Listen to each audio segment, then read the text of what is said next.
Mes chers élèves, bienvenue à cette séance consacrée à la correction des exercices concernant la théorie de la tectonique des plaques.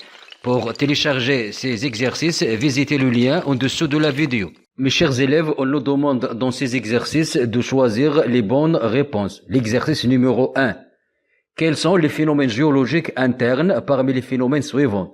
L'érosion, transport et la sédimentation, les volcans et les séismes, l'éclipse et l'apesanteur, les cyclones et les inondations et la fossilisation. Donc, réponse juste, les phénomènes géologiques internes sont les volcans et les séismes. Alors que l'érosion, le transport et la sédimentation et la fossilisation sont des phénomènes géologiques externes. L'éclipse et l'apesanteur sont des phénomènes astronomiques. Les cyclones et les inondations sont des phénomènes climatiques. Très bien, on passe à l'exercice numéro 2. La tectonique des plaques est la cause de quoi? Est-ce des phénomènes géologiques externes, des phénomènes géologiques internes, des changements climatiques ou bien des phénomènes astronomiques? La bonne réponse, la tectonique des plaques est la cause des phénomènes géologiques internes. Très bien. On passe à l'exercice numéro 3. Parmi les manifestations de la tectonique des plaques, on cite A. L'élargissement du trou d'ozone, B. La dérive du continent, C. La fonte des glaces polaires, D. L'érosion des continents. Alors la bonne réponse, c'est la dérive des continents. Très bien. On passe à l'exercice numéro 4. Selon la théorie de la dérive des continents, A. Les continents sont fixes. B. Les continents se déplacent. C. Les continents se réchauffent. D. Les continents se désertifient. La bonne réponse, les continents se déplacent. Très bien, on passe à l'exercice numéro 5. Les arguments qui soutiennent la théorie de la dérive des continents sont l'argument morphologique, l'argument mathématique, l'argument paléontologique et l'argument géologique. Alors les bonnes réponses sont l'argument morphologique, l'argument paléontologique, l'argument géologique. On vérifie très bien 4 sur 4. On passe à l'exercice numéro 6. L'argument géologique est la continuité d'un continent à l'autre de quoi? Est-ce A. Du couvert végétal, B. Des cours d'eau, C. Des courbes de niveau, D. Des chaînes de montagne. La bonne réponse est la continuité des chaînes de montagne. Très bien. On passe à l'exercice numéro 7.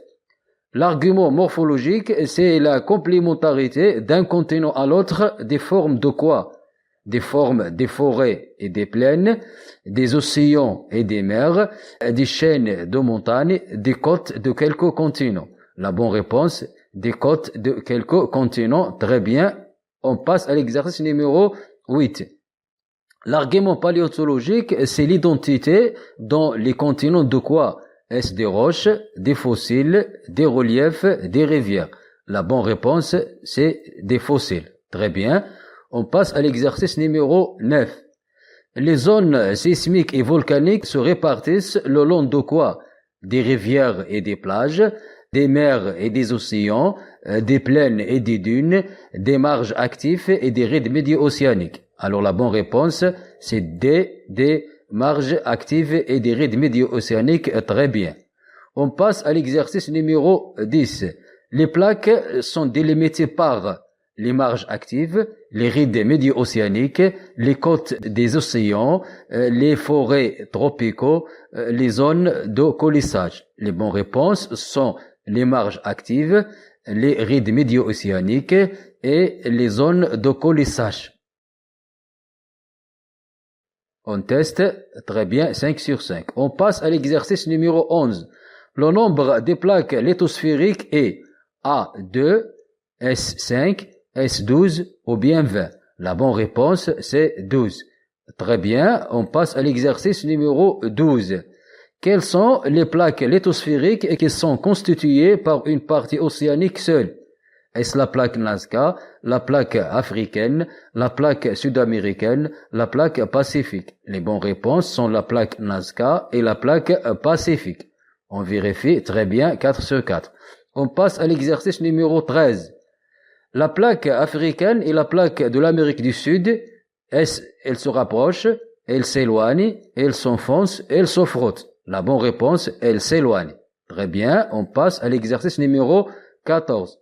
La plaque tectonique est une vaste portion de quoi? De l'atmosphère, de l'hydrosphère, de la lithosphère ou bien de la biosphère. La bonne réponse, c'est de la lithosphère. Très bien, on passe à l'exercice numéro 15.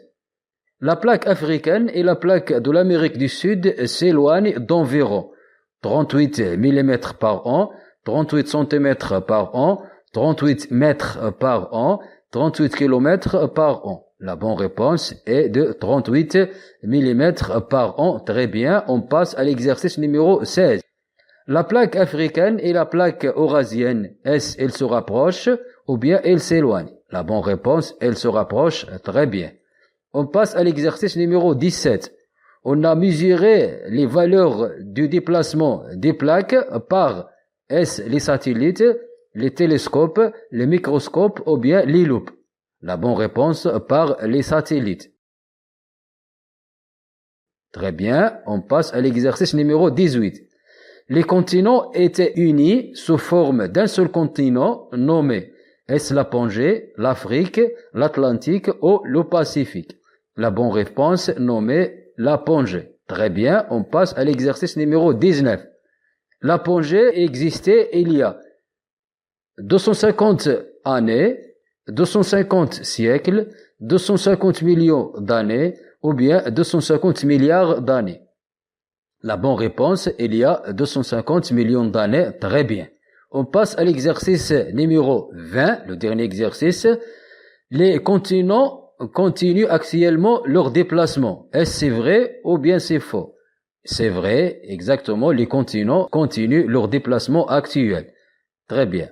Mes chers élèves, on a terminé ces exercices. Je vous invite à vous abonner à ma chaîne et j'attends vos observations pour améliorer ces productions pédagogiques. Merci et au revoir.